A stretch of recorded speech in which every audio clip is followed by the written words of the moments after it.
তোমার নাম কি? রুবেল। বাবার নাম? আব্দুর রহিম। গ্রাম? সাতমুরা। থানা? নবীনগর। জেলা? ব্রাহ্মণবাড়িয়া।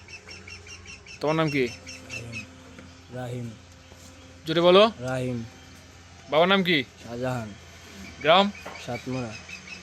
থানা? নবীনগর। জেলা? ব্রাহ্মণবাড়িয়া। ব্রাহ্মণবাড়িয়া। আচ্ছা, তোমাদের কেন আটকেছে, কেন ধরা হয়েছে, কেন তোমাদের? আমাদের কাছে গাঁজা পাইছে। গাঁজা? কোন গাঁজাগুলো দেখি, আছে। ধরো তো।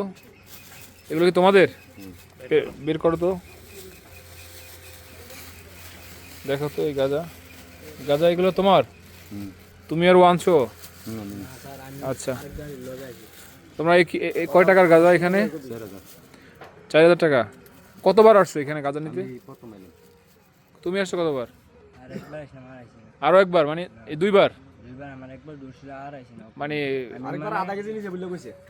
মানে দুইবার আসছো তুমি? আর তুমি? আমি প্রথম আসছো। আপনারা কি সবাই দেখছেন ওদের যে গাঁজা গাঁজা পাইছে? দেখছেন?